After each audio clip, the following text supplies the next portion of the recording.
Yeah, we back now. Today we got to talk about a very important topic, man. Today I got to ask the question, why do politicians, especially around election season, how come they always pulling out the rappers and the ball players and the actresses and everybody else in between? Now, you already know what time it is, man. Election season is on the way. So now you better get ready to see a bunch of rappers, a bunch of ball players, a bunch of football players, a bunch of singers, a bunch of dancers, all up in the White House acting as the ambassadors for the black community. And we got to discuss this topic because I noticed this only happens among the black community. I noticed that when it comes to us, the individuals who serve as our ambassadors, the people who serve as our spokesmen and our mouthpieces, you notice they never choose the business leaders, the intellectuals, and with this situation, it's no different. Take a look up on the screen. As you can see, Kamala Harris invited the rapper Quavo to speak on gun law reform. Now, I don't got a problem with Quavo, man. I don't got no problem with Quavo. Quavo, I rock with you, Quavo, you know. I don't want anybody to take this as if I'm trying to diss Quavo or I got any personal beef with Quavo. I've been a fan of Quavo's music for a very long time. During my college days, yeah, Migos was on heavy rotation every single day. I made a lot of memories to the Migos music. So I got no problem with the Migos, got no problem with Quavo. But my thing is this, man. My thing is this. How come when it comes to us, out of all the black men that you could reach out to, out of all the black men that you could tap into, rapper Quavo topped the list, man. And towards the beginning of the video, you saw I put up a bunch of pictures on the screen. Obama meeting up with Jay-Z, Obama meeting up with Ludacris, Trump meeting with Kanye, Obama meeting up with Kendrick Lamar, Obama meeting up with Wale, Obama meeting up. Man, there was a whole big group picture. It was Rick Ross, Timbaland, Wale, Common, Swizz Beatz, Ludacris, Busta Rhymes, Chance the Rapper, J. Cole, all up in the goddamn White House. My thing is this. How come they never tap into our business leaders? How come they never tap into our intellectuals? Why are they tapping into the rappers and the athletes and the ball? Come on, man. Come on. Especially, okay, let's get back to this Quavo with the gun law reform, man. Let's talk about it. Out of all the people you could reach out to, she could have reached out to some black attorneys, some black legal scholars, some black criminal defense lawyers, some black constitutional lawyers, some black public interest lawyers, some black family law attorneys, but come on, man, some black legal experts in firearm regulation. It's so many different black men she could have tapped into if she was actually trying to be serious. If she was really trying to be serious, she would have tapped into those type of men.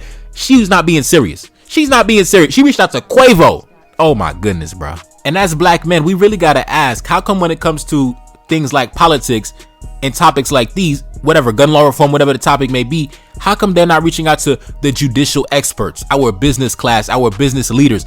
How come they're tapping into the rappers and the ball players who probably didn't even graduate high school, bro, who probably can't even read above an 8th grade level? You know what I mean? Guys probably can't even spell right. I seen their Instagram captions. A lot of these dudes can't even read and write.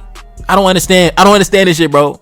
Because when it comes to other communities, when it comes to topics that matter to them, they're not reaching out to the goddamn singers and the goddamn dancers and the ball players and the tennis players and the NASCAR drivers. They're not reaching out to those men. No. When it comes to other communities that you notice around election season, they're not tapping in with the entertainers. They're tapping in with the business leaders in finance and banking, the business leaders in tech, energy, pharmaceuticals, healthcare, manufacturing, real estate, the automotive industry, the agriculture industry. And we have black men active in all of these fields, from law to all those other industries I just named. You have black men active in these fields making a lot of money. So it's not like they don't exist. It's not like they aren't available to have discussions, but they're not tapping in with those men. They're not reaching out to those men, because I know the rappers and the athletes, they're not the one reaching out to the president. The president and the vice president and the politicians, they reach out to their team. They reach out to the athletes and the entertainers, get them on the phone.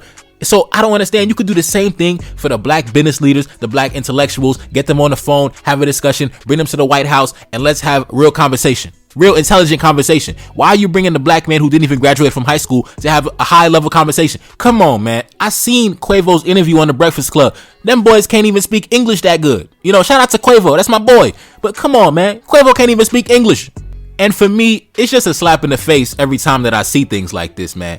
It's a slap in the face every time I see it. It's no different than, I remember it was Maxine Waters. She had tapped in with Cardi B and Megan Thee Stallion the last election cycle. Out of all the black women they could have reached out to, they tapped in with Megan Thee Stallion and Cardi B. Oh my goodness, bro. Oh my goddamn goodness. It's crazy out here, man. And I don't got any beef with any of these entertainers. I don't want this to be a video where people think I'm dissing the entertainers, but we really have to ask ourselves the question, how come these so-called political elites They don't want to have a conversation with real black men who really are intelligent, who really know the facts, who really know the policy, who are really experts in the field, who can really have a real conversation with you, man to man, eye to eye, sit down and shake my hand and let's get down to it. Let's talk business. How come they don't want to talk with those black men? How come they don't want to talk with the educated class? How come they don't want to talk with the business leaders? I don't understand it. How come they don't want to talk with the black men who are intelligent, who got money, who are influential, who can really make things happen? Why do you want to talk with the dude rapping about, Louis Vuitton tennis shoes and shit like that? Why do you want to talk with the woman talking about shaking her booty and shit like that? Why don't you want to talk with the black man that's educated, that got money, that can stand man to man with you and have a real conversation? I don't understand it. And as black men, we got to push back against this because this is a negative for our image. If our leaders, our ambassadors are seen as Quavo from the Migos, nothing against Quavo, that's my dog, but our ambassadors on the political stage cannot be Quavo from the Migos. Shout out to Quavo. Quavo got a lane and Quavo got to stay in his lane. And I believe that Kamala Harris reached out to him because, as you already know, Takeoff from the Migos, he unfortunately lost his life to gun violence sometime last year. So they called Quavo to the White House to talk about gun law reforms. But just because Quavo lost a relative to gun violence does not make him an expert in the legal field as it pertains to gun law reforms. Quavo should have been like, listen, I'm gonna get my lawyer on the phone. He's the legal expert. Hopefully Quavo got a black lawyer. He's the legal expert. I'm gonna connect y'all to, and y'all can have the conversation because that's not my ministry. That's not my lane.